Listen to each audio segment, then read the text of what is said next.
Okay.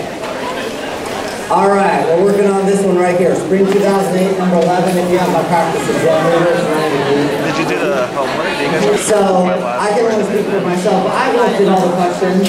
I think my class can answer the questions based on how they're worded. I just know. So you can ask. You have to ask him. It's just like something that takes. So it's just like waited. Yeah. Until like Yeah. I'm an engineer. Okay. So we're looking at this one here. How do we know when delta S is negative? Well, in this case it looks positive because we're forming a gas. In this case, so I'm focused on the gases first. In this case, I'm going to less moles of the gas. So that looks like a potential negative right there, 2 to 1. This case, I'm going to more moles. So that doesn't look like it works. And then solid to aqueous, so aqueous or the liquid form will have a higher molar entropy. So not D, so B looks like the best answer.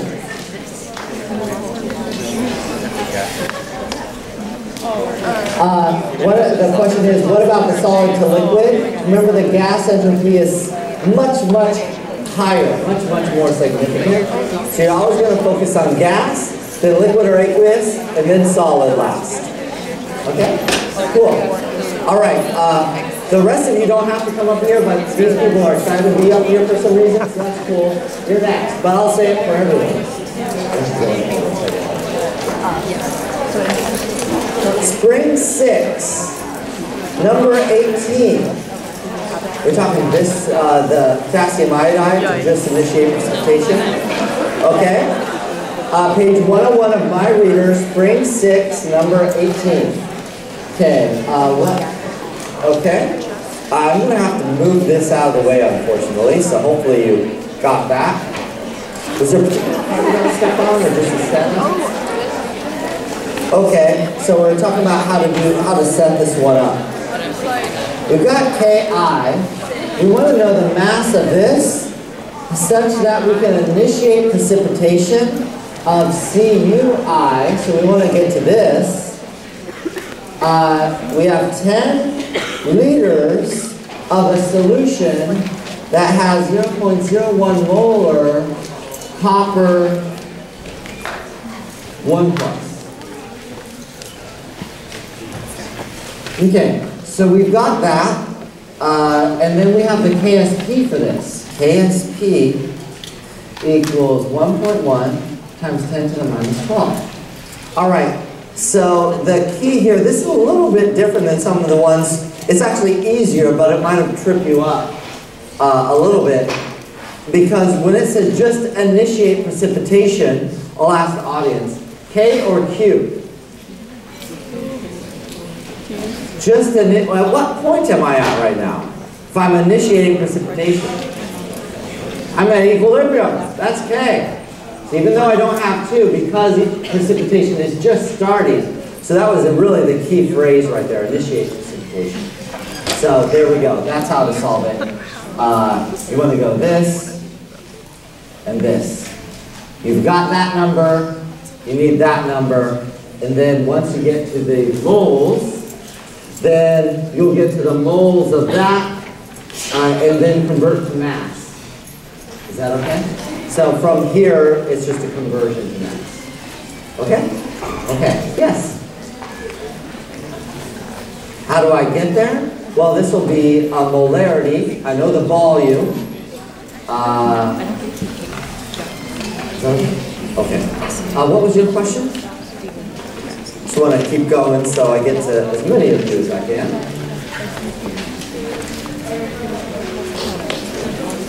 Okay, in my reader, this is page 105. This is winter 2006, number 12. Looking right here. Okay. So just kind of how to think of it, that sort of thing. Okay.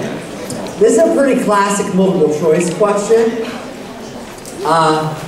If this was a long answer, this would be a mixed K problem. But in multiple choice, it's just a thought concept question. We want to not decrease, which solubility does not depend on a decrease in pH. Decrease in pH meaning anybody, we're adding an acid or a base?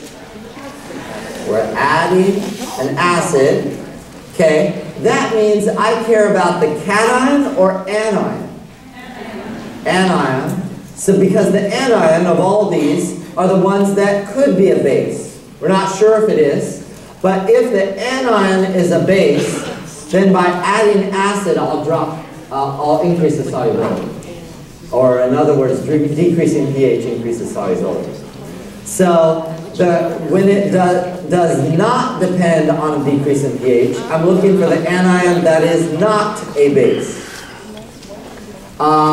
Looks like the best candidate is right there, because Cl- is the conjugate of a strong. So the conjugate of any strong would be neutral. Okay, what about SO4? Now I'm running out of space here. If you're thinking, you might be thinking of H2SO4. That's conjugate is not SO4, it's HSO4. It's a polyprotic, so they're one more step off. Is that okay? Okay. Yes, what's up? That's fine. What final is this? Where is this? Wow, nice times here. This is something that some of you don't have.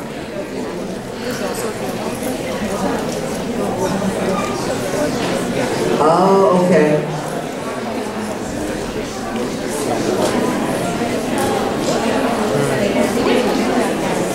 Okay, the question is how to think about question 12. I'm going to say this and then give you a tip. Well, the tip is, you can ask me after, but what I'll say is, I didn't cover lattice energies.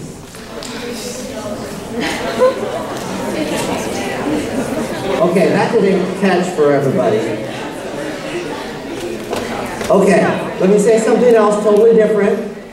On the final, if your instructor is paying attention, that question has to have been covered by all three instructors. Okay, does that make sense? Now I want to say something totally different. I did not cover this.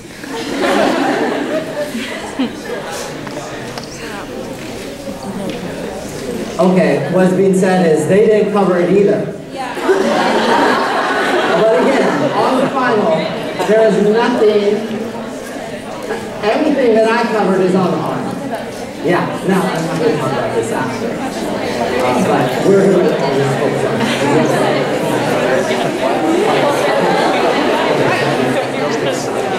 Oh, you're back. Hi. Okay, after this question, I want to see if there's any in the audience because people are on the level. What final are we talking about?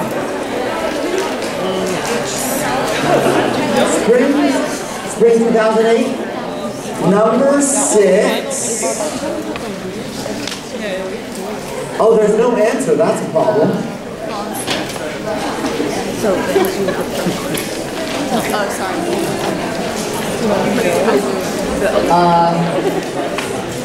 Oh, I see what you mean. Okay. We meant ionic. It depends how you were thinking of the definition of ionic. The answer is this. This is a Lewis acid. By ionic, we meant a metal with a nonmetal. And so the metal is aluminum, the nonmetal is chlorine. So that's what we meant. You might have been thinking electronegativity, in which case maybe you calculated something different than ionic.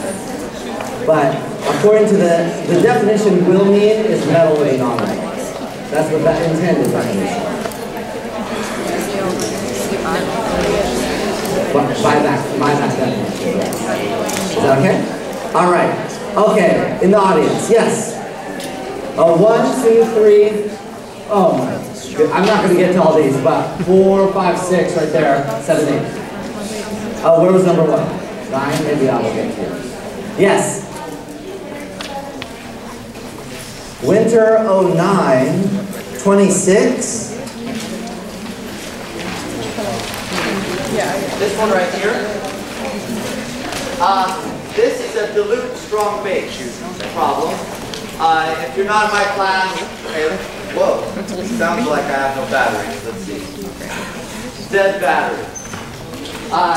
If you're in my class, what I do is set up the ion product of water equation, and then do the icicle. So I'll do that really quick and just move on. I'm going to try to get to as many of these as I can.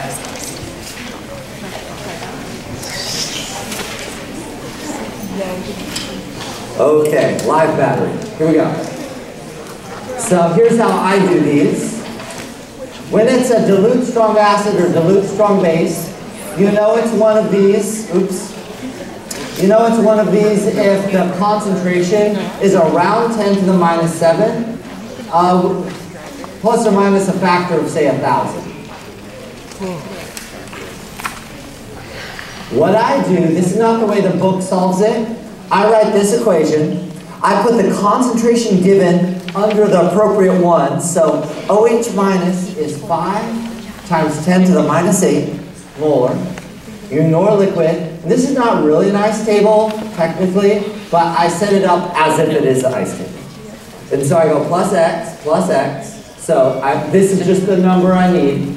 If it was a dilute strong acid, I'd put it here. X, 5 times 10 to the minus 8 plus X. And then you go K, what's the subscript?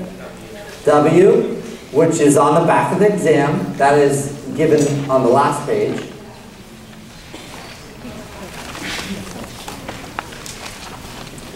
Is X small here? Usually it is, but not in one of these problems. You will have to solve a quadratic equation. Okay? And that'll be, you'll solve for X and then you'll take the negative log of it. Okay, number 2. Who's number 2? Number 2 passes apparently. Number 3. Page 95. Page 95, question 26. We're talking about this endothermic process. Was there something weird about it? 26. It's just like draw the system. Oh, I see. It's a little bit of a math problem. Q plus I get W. it. I get it. Okay. Q plus W equals E. Let's see if I can fit it on here. Maybe. Was it just a setup? Whoever asked this. Okay. 9 points. Transfer between surroundings. At the same time, 2 kilojoules of work was done by the system on the surroundings. Okay, is the work positive or negative?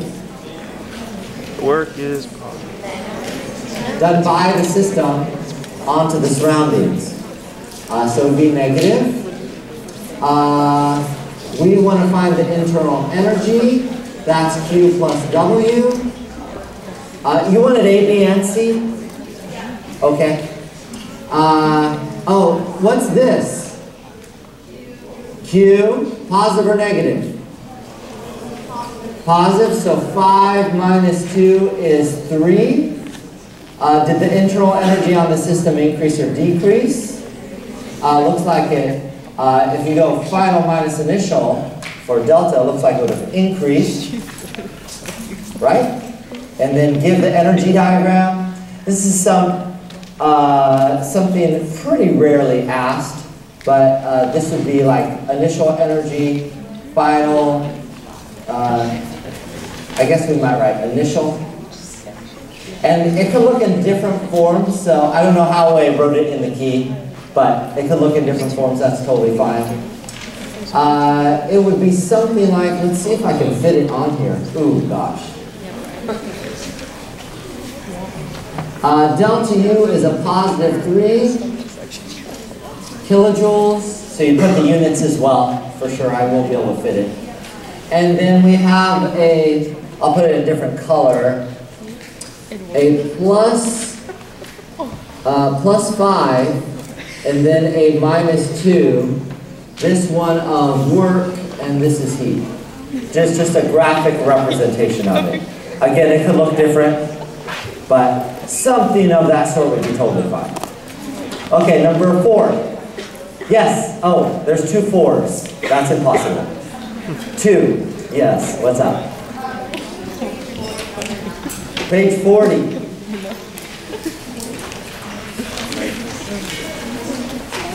Number 9. This one right here. This is the CS2. Does that sound familiar? Yes. Page 40, number 9. This is my exam 1, spring 2011.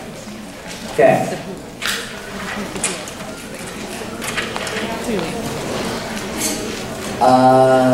We've got a solution of CS2 and CCl4 has a vapor pressure of that. If the vapor pressure of the pure, okay, so this word right there tells us Raoult's law. Also that there's a mixture and it forms a total pressure, Raoult's law. Okay, that I can't fit on this. So let me go through the setup. P total would equal the mole fraction of CS2 times the total, the pure pressure of CS2 plus the mole fraction of, what was that one, CCl4 times the pure pressure of CCl4. Okay, this number, and that number are given. Okay? Oops, whoa. I didn't realize you couldn't see that. Sorry. These two pure pressures and the total pressure is given in the question. Is that all right? The pure carbon disulfide is 360. And what's the vapor pressure? Oh, this is the one wanted. And this one is, the solution has 274. Is that okay so far? Okay. So you want to know what this pressure is right there, this pure pressure. You also know that XCS2 plus XCCl4 equals what, anybody? 1. The sum of the mole fractions equal 1. So you have what I would do, and let's see if we have any other pieces of information. Oh, we know that there's 50 grams of CS2, and there is 50 grams of CCl4. So what you're going to do is convert this to the mole fraction of CS2, and convert, so you won't need the equation in Brown actually, the mole fraction of CCl4. So you'll find both of these mole fractions. You'll have that pure pressure, you'll have the total pressure. The only thing unknown is the pure pressure of the CCl4. Is that kind of okay? That works for you? Okay, number 4, I think. Yes? I don't have that with me.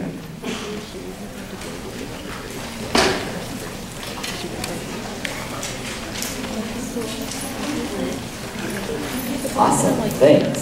This is on my final review worksheet, is that right? Okay, number 18. Which of the following pairs will likely, more likely form a solution? Pretty typical multiple choice question for a final.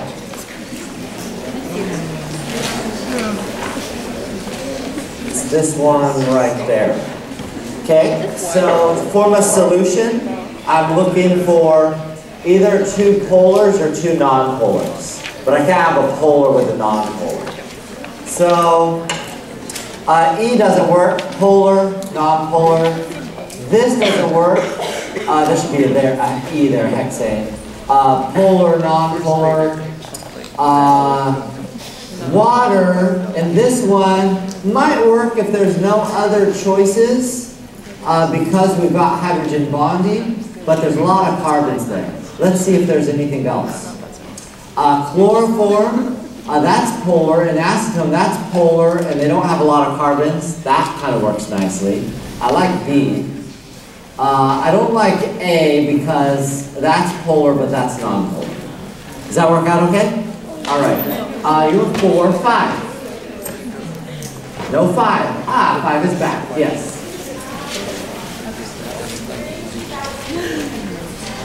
Spring 8, number 12.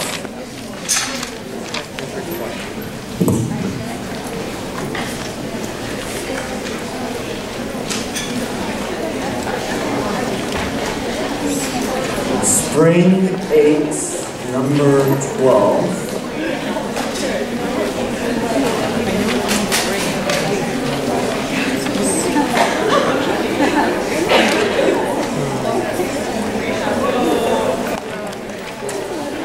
like this one right here. Choose the correct answer. Endothermic reaction cannot be spontaneous. No. Depends on T delta S as well. Spontaneous reaction is always fast. No, speed and spontaneity are not related. We haven't actually talked about speed. That's Chem 2C. Exothermic reaction, a temperature increase results in a decrease of K. I think it's actually an increase in K. And the, I'd have to work on that. Let me work on that one. It might be C. The Gibbs free energy is independent of concentration. No, there's a Q in there. For a reaction with delta G less than 0, that means that K is greater than 1. Not necessarily. If this was delta G standard, that could be true, but in a non-standard case, they're not related to K. So actually, it might be C. I guess, do I have to think about this? Let's see, 12, yeah, it's C, I guess I have to think about it. Do you want me to walk through that, or was it one of the other choices I already eliminated? Did you go through C? Yeah, okay. Let's say we got a reaction. R goes to P. Let's see, exothermic.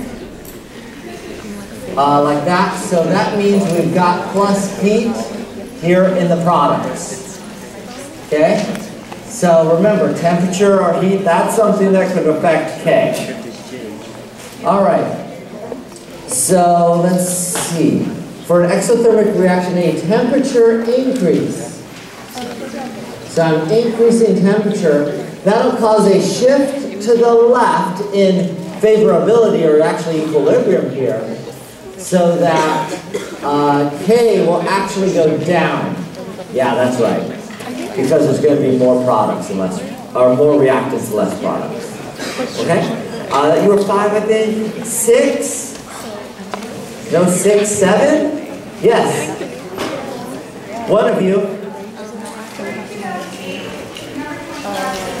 25? C. This one right here? Okay? All right. So you're seeing a partial pressures, concentrations. You're going to use that full equation for delta H.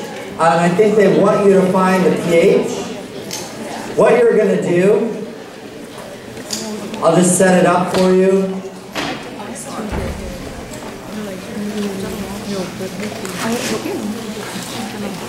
Okay, you're focused on Q right now. Hopefully you found delta G standard previously, I presume. And you've got R and T. So now you're focused on Q. Let me write out Q. Q for this reaction is, and this is one weird one. Some people ask me about it. Let's see.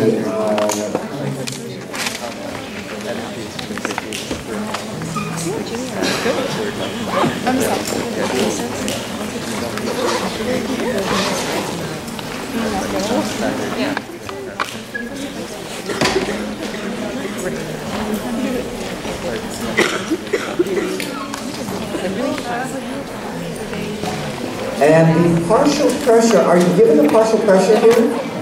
Oh, it's given, it's close to 1 atmosphere, it's 750 milliliters of mercury. Okay. For these questions, because of activity, you will occasionally see in 2B, but more commonly probably in Chem 2C. So I don't know what part of this confused you. There's kind of 2 pieces of confusion in this one. First of all, you're asked for that. And from there, you're going to convert to pH. So if that threw you, then there we go. The other confusing part could be that you're going to have partial pressures and concentrations in the same reaction. Unfortunately, I hate to break it to you, that can happen. And we'll usually set it up so that happens. You'll often see that in a delta G sort of problem.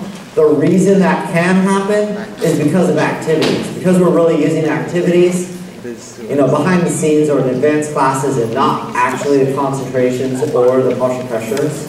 Those concentrations, partial pressures will be normalized by a given concentration or partial pressure. Then they actually, it looks weird for us, but they can go together in the same expression. So sometimes, and you'll see this more in 2C, you'll see both partial pressures and concentrations together, especially in the delta G type problem. That's okay. Okay, so whatever weird part it was for you, hopefully that took care of it. Number 8. Yes?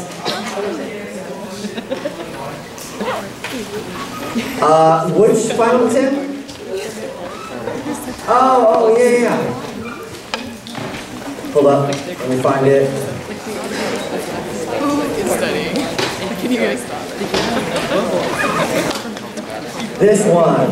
Oh, this one's kind of a bear. This will have to be probably the last question then. I think I can only set it up. But it's a pretty classic style of question. I definitely have to move the page to work on this one. First of all, you've got zinc and ammonia.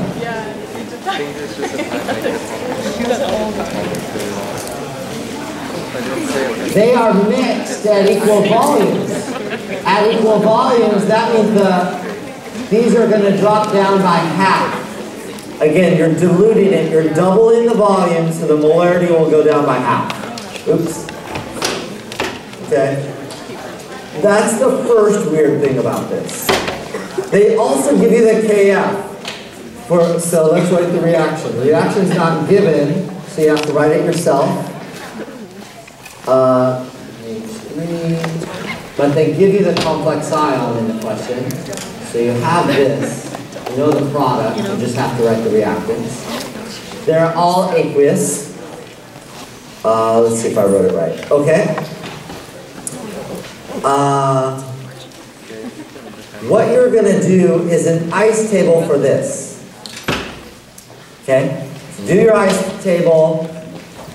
There's another hard part. Another fun part, I should say. Okay.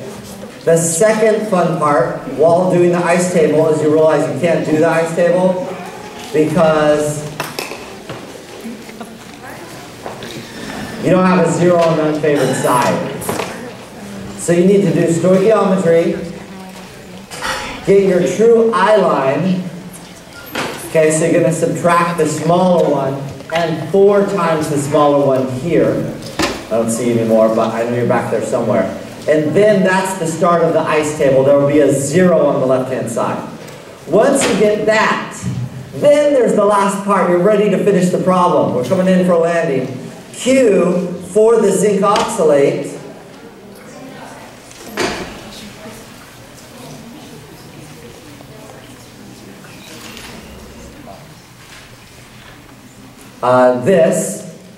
Remember, it's a Willett precipitate, so this is where you're thinking, just need to get there. The reason it takes a while to get there, and then you're going to go Q versus K, the reason you can't start there is you know this concentration, that's given as 0.1, but you don't know this one, and it's going to be that number right there. So the problem is to solve for that so you can compare Q and K to see if it precipitates. But to get that, you have to do an ice table. But to start the ice table, you have to do stoichiometry. But to start stoichiometry, you have to do a dilution.